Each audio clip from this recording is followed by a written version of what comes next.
Bonsoir, je vais vous parler de la personnalisation de l'affichage sur Excel.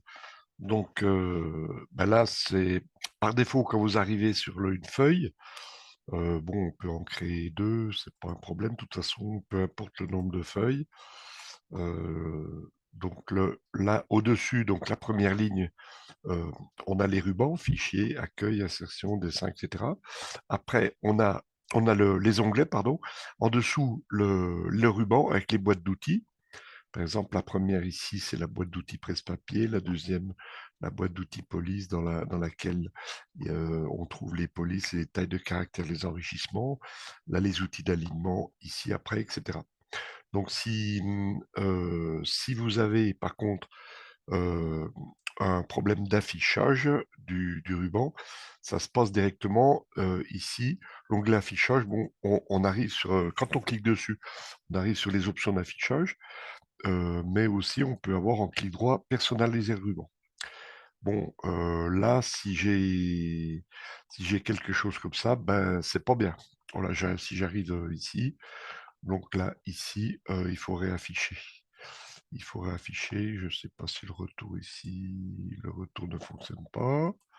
Le retour ne fonctionne pas. Voilà, ça c'est l'affichage de ça. Vous voyez, donc personnaliser le ruban, on décoche et on réaffiche un clic droit.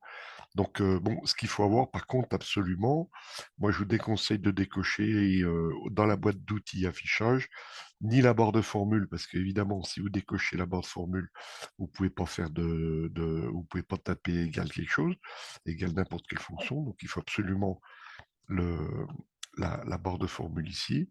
Bon, par exemple, ici, je vois que la valeur de la cellule B4, c'est ce que j'ai écrit là. Même si j'optimise la colonne, c'est toujours pareil. Si je suis ici, il n'y a plus rien. Donc, la barre de formule affichée, les en-têtes, mais il ne faut pas non plus que ça soit, parce que là, vous aurez quasiment le même problème, voire plus grave. Vous savez plus dans quelle colonne vous êtes, etc. Donc, impossible de poser une formule, ni en colonne, ni en ligne. On sait juste qu'on est dans E4 ici. Là, on a juste l'information des traits ici, mais c'est pas suffisant, bien sûr. Et ben, le quadrillage, bon, c'est un petit peu moins grave, mais enfin, bon, c'est gênant quand même. Parce que là, bon, on a dans des formules, on peut toujours mettre une couleur dans une formule comme ici, mais bon, après, on peut, hein, c'est possible. Mais enfin, bon, c'est une méthode. Mais enfin, les deux, on réaffiche. Moi, on conseille de toujours avoir les trois affichés.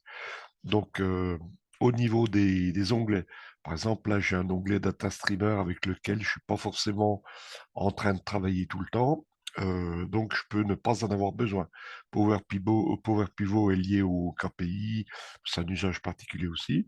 Mais si je veux enlever, par exemple, l'onglet Data Streamer, je viens en affichage personnalisé ou alors j'ai cette petite flèche vers le bas qui revient au même ici, dans laquelle j'ai en clic droit avec ça, j'ai un menu. Bon, moi, je peux, par exemple, si je voulais un contrôle orthographique, l'outil contrôle orthographe, je coche et j'ai ici le contrôle orthographe, ici. Bon, là, voulez-vous continuer? Bon, au début de la feuille, bon, si je mets oui, il va peut-être vérification, etc. Si je fais ici un contrôle sur la cellule, voilà. Voilà. Donc, bon, je peux l'enlever en clic droit. J'enlève l'outil contrôle orthographique dont le raccourci est à connaître. D'ailleurs, vous n'avez même pas besoin de l'outil. Vous tapez S7. Donc là, on supprime la barre d'outils. Ça n'enlève pas d'Excel, bien sûr. Donc, on peut personnaliser avec ça. Ici, là, on a l'option autre commande avec trois petits points. Ce qui nous... Bon, je vous déconseille également ça parce que là, ça affiche au-dessus du ruban. Bon, dans ce cas-là, on a juste ça, mais quelquefois, des gens se retrouvent avec des outils dans la partie verte. C'est pas forcément la meilleure chose. Donc, il vaut mieux conseil affiché en dessous du ruban. Donc là, après, si on veut personnaliser, comme tout à l'heure, je voulais enlever l'onglet Data Streamer. J'ouvre la grande boîte là, avec laquelle je peux prendre des outils. Bon, là, ici, dans les commandes courantes, là, ce ne sont pas les onglets, c'est les outils, hein. Donc là, j'ai toutes les commandes courantes, là, ici. Bon, l'onglet n'affichera pas l'onglet ici. Il faudra aller sur personnaliser le ruban. Et là, j'ai les onglets principaux dans la fenêtre de droite. Si je veux enlever l'onglet Data Streamer, il doit être un peu plus bas, là.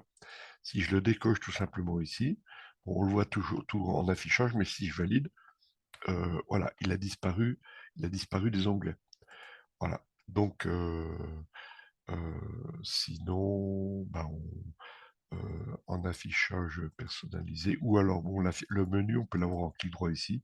Personnalisé, c'est la même chose, on arrive sur la même boîte. Voilà. Alors là, bon, vous pouvez prendre des outils spécifiques dont vous avez besoin. Ça, c'est pour le ruban. Voilà. Bonne soirée à vous.